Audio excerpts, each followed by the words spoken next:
मुर्दाबाद मुर्दाबाद बिथा थांगोन बिथा थांगोन Sama diabla Zandiraya Deputy Murdabat मुर्दाबाद मुर्दाबाद Deputy Murdabat मुर्दाबाद मुर्दाबाद Pemimpin Sementari go back Pemimpin Sementari go back मुर्दाबाद मुर्दाबाद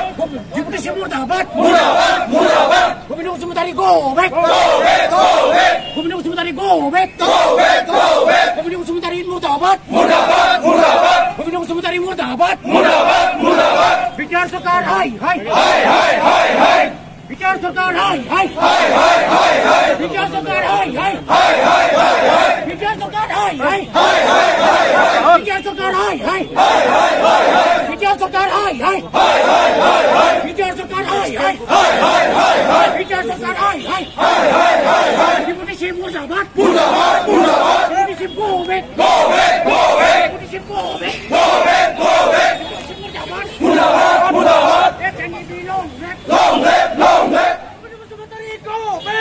back go back Go back go back go back XDP long live long live long live XDP long live long live long live Jai Purari Day Jai Purari Day Murdabat मुर्दाबाद मुर्दाबाद Murdabat मुर्दाबाद मुर्दाबाद Murdabat मुर्दाबाद मुर्दाबाद मुर्दाबाद मुर्दाबाद go back go back go back मुर्दाबाद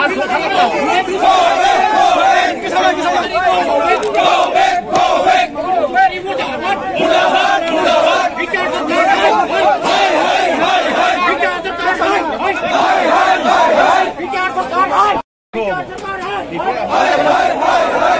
नंगौ थांनाय 18 अक्ट'बराव गबिन्द बसुमतारी बिथाङा जिबायदि मोनसे स्टेटमेन्ट हगारदोंमोन बे स्टेटमेन्टआ साफ्रोमबो एक्स एनडिएफबि लिडार केडार साफ्रोमबोनि बिखा बिख्लोखौ माने सोमावग्लुं होदोंमोन मानो होननानै बुङोब्ला एनडिएफबिआ 4 लाखनि थाखायसो सोमावसारदोंमोननो दा थांनाय 34 बोसोर हाथियार लानानै सोमावसारबाय गबिन्द बसुमतारी बिथाङा एनडिएफबिनि 15 जन 20 जन केडार बा वार्कारफोरखौ लानानै गामि गामि मोबिलाइजेशन पलिटिकल क्लास मोबिलाइज खालामोमोन गामिनि रायजो राजाखौ बुंथिङोमोन बिथांखौ 15 जन 20 जन सिकिउरिटि होयोमोन बै समाव बुङोमोन बिथाङा बर' हाखौ उदां खालामनो हायागौमानि बा बर'नि उदांस्रिखौ लाबोनो हायागौमानि बर' हाखौ जों मोनफिनागौमानि जों सोमावसारगोन जेब्लासिम जों मोना अब्लासिमहालागै जों कमप्रमाइज जाया बिथाङा ओरैबायदि गिदिर गिदिर बाथ्रा बुङोमोन लेट आस डाइ फर बर' नेशन बाट लेट नट बर' नेशन डाइ फर आस बेफोर बाथ्राखौ लानानै जोंनि सांग्रां एनडिएफबिनि मावथि लोगोफ्रा बिथांखौ हेभि सिकिउरिटि होनानै रायजोनि गेजेराव गिदिंहोनानै बैफोर बाथ्राखौ बुंहोदोंमोन दा बै बिथांखौ बेबायदि बुंबाय थानाय गिदिर गिदिर खोथा बुंबाय थानायखौ नोजोर होनानै जोंनि सेंग्राफ्रा बिथांखौ सिकिउरिटि होयैनो दिनै मुंख्लं जालांबाय दिनै थांनाय 34 बोसोराव 2000निबो बारा एनडिएफबिनि मावथि सोद्रोमाया जिउ बावलांबाय दिनै खौलानिफ्राय आरम्भ खालामनानै जाब्रां बोहैथि मेरगादायना दिनै मोजां एनडिएफबिनि मावथिफ्रा दिनै जिउ बावलांबाय नाथाय बिथांमोना 4 लाखनि थाखाय मावाखैमोन बा जिउ बावाखैमोन दिनै एनडिएफबिनि संबिजिताव 4 लाखनि थाखायनो सोमावसारदों होननाय बेबायदि लिरनाय गैया टु लिबारेट द बर'लेण्ड उइथ आर्मड स्ट्रागल बिदि होननायसो लिरनाय दङ आरो बे बाथ्राखौ बिथा खालामनायनि बिथाङा रायजो 34 बोसोर फोसावबोदोंमोन आरो बिथांखौ सिकिउरिटि होयैनो दिनै एनडिएफबिनि मावथिफ्रा मुंख्लं जालांबाय दिनै बैफोर बाथ्राखौ बिथाङा दिनै बावलांबाय दिनै बिथाङा दाख्लै जेरैबायदि खोथा बुंदोंमोन बे जोंनि बिखा बिख्लोखौ सोमावग्लुंहोदों 4 लाखनि थाखायसो दिनै सोमावसारदों 4 लाखा मात्र थांनाय 27 जानुवारि 2020आव भारत सरकारजों जेब्ला सुक्ति जादोंमोन 3थि एकर्ड बे एकर्डआव जाबसिना होजानाय जास्टल' नाथाय एनडिएफबिनि संबिजिताव लिरना होनाय गैया 4 लाखनि थाखाय सोमावसारगोन होननाय दिनै बैफोर बाथ्राखौ गबिन्द बसुमतारीया बावजोब्बाय दिनै मा साहसजों मा गोसोजों मा बिख्लोजों बिथाङा बुंनो हाखो दिनै साफ्रोमबो एक्स एनडिएफबिफ्रा दिनै सोमोनांनो गोनां जादों बिथांनि बुंनाय रावाव बिनिखाय आं दिनै बिथांखौ खावलायहरदों बिथाङा थांनाय समखौ गोसोखांनानै मुंख्लंफोरखौ गोसोखांनानै जाहाथे बिथाङा बेफोरबायदि बाथ्रा दा बुंदों दिनै बिथांनि बुंनाय रावा मुंख्लंफोरखौ असमान होनाय जादों आरो एक्स एनडिएफबिफोरखौ असमान होनाय जादों बेखौ जों साननांगोन बुंनांगोन दायो बिथाङा गादी मोननाय लोगो लोगो पावार मोननाय लोगो लोगो थांनाय 34 बोसोरनि एनडिएफबि सोमावसारनायखौ दिनै बावजोब्बाय गासिबो 2000नि 2500 दिनै मुंख्लं जालायनायखौ दिनै बावजोब्बाय दायो एक्स एनडिएफबिफ्रा जिबायदि अबस्थायाव दङ जानो लोंनो गैया सुख गैया गावनि गथ' गथाय फोरोंनायनि सुबिदा गैया सरकारनिफ्राय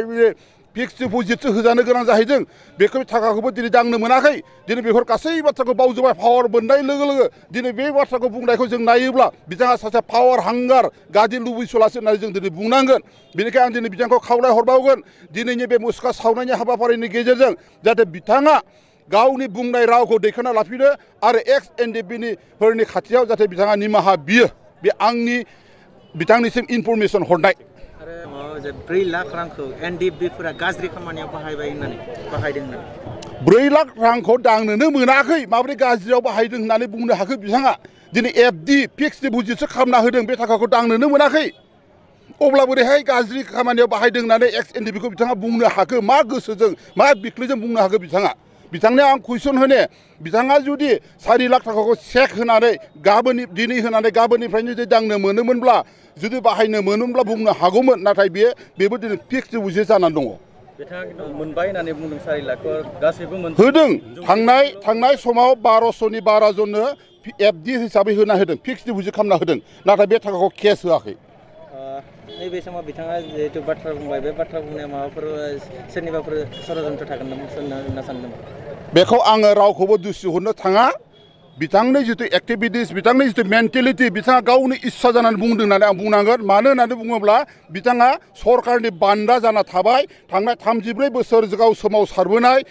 हाजार बर' सेंग्राफोरखौ लानानै आइजोफोरखौ लानानै सोमावसारनाय बैफोर संग्रामनि समखौ बिथाङा बावजोब्बाय दायो पावार आरो गादी मोननाय लोगो लोगोनो बावनानै सरकारनि बान्दा जानानै बियो इस्सा मथे गावनि माने गोसो मथे बाथ्रा बुंनायखौ जों खोनानो मोन्दों आरो आं दिनै बुंगोन बिथांनि थारा जबाय बिथाङा मेन्टेल हस्पिटाल थाहैनो समायबाय दायो बे बाथ्राखौसो जों दिनै बुंनांगोन दुखुनि बाथ्रा दिनै गबिन्द बसुमतारी मोननि दैदेननायावनो जों दिनैहाय एनडिएफबिआ गोलाव सम संग्राम खालामनानै 34 बोसोर गोलाव संग्राम खालामनानै दाख्लै 2020 मायथाइनि 27 जानुवारियाव जों सान्थि सुक्ति खालामबाय बिनि उनाव जोङो जेसेबांनिखि जोंहा हाथियार दंमोन बेखौ जोङो गभर्नमेन्टनो गथायनानै होजोबबाय दा बिनि उनावहाय जोङो बयबो एक्स एनडिएफबिफ्रा गावबागाव न'आव थानो हमबाय दुखुनि बाथ्रा बिनि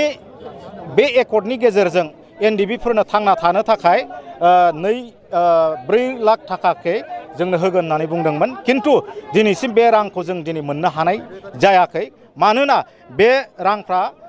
आसाम सरकारनि आखायावनो दङ बेंकआवनो दङ बेयो फिक्स डिप'जिट 3 बोसोरनि थाखाय फिक्स डिप'जिट खालामनानै दोनदों नाथाय बेखौ जायनिखि लन हिसाबै लागोन बिथांमोना लन हिसाबै मोनगोन बेखौ गभर्नमेन्टआ जोंखौ बुंदों किन्तु बे खोथाखौ लानानै दाख्लैबावै जाहा गबिन्द बसुमतारी बिथाङा जोंखौ मा होननानै बुंदों 4 लाखनि थाखायसो आखायाव हाथियार हमदोंमोन होननानै बुंदों किन्तु बे खोथायाथ' नंखाय दिनै 4 लाखनि थाखायनो जुदि जोंखौ बर' सेंग्राफोरखौ आखायाव हाथियार लाहोदोंमोनब्ला दिनै बर'फोरा बे 4 लाखनि थाखाय मानो थैखो 34 बोसोर मानो दावहा नांनो गोनां जाखो दिनै गबिन्द बसुमतारी बिथाङा दिनै बुजिनाया मोजां दिनै गावनि बे संग्राम दैदेननायावनो गोबां बर' आइजोफ्रा जिनाहारि जानांदों आर्मि मिलिटारिजों ट्रचार मोननांदों गोबां बर' सेंग्राफ्रा जेल जानांदों दिनैसिमबो बे एकर्डनि गेजेरजोंनो जोंहा माखासे समस्याफ्रा समाधान जायाखै किन्तु बिथाङा समाधान जाबाय होननानै बुंदों बोरै समाधान जाखो बे सान्थि सुक्ति मोनब्ला दिनैहाय रन्जन दैमारिजों लोगोसे गोबां बर' सेंग्राफ्रा दिनै मानो जेल जानो गोनां जाखो आरो गोबां सेंग्राफ्रा हाइनेस आरो नन हाइनेसआव गोलैनानै मानो केसाव मानो थानो गोनां जाखो दासिमबो जोङो दिनैहाय मास मोनसेयावनो खेबनै गाहाम जोङो कर्टआव थांना हाजिर जानो गोनां जायो जोंहा थाखा फैसानि अभाब दा बेखौनो बिथाङा बुंबावदों 4 लाख थाखा मोननानैबो मानो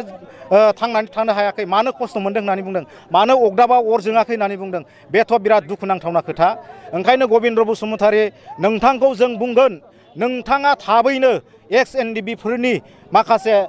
सिगाङाव हान्थु खरायनानै निमाहा बिनांगौ आंनि बुंनाया येस गोरोन्थि जादों होननानै जोंनि सिगाङाव निमाहा बिनांगौ नङाब्ला नोंथांनि खाथियाव जोङो गोबांनिफ्राय गोबां जों आन्दोलन खालामनो गोनां बाध्य जागोन চাওক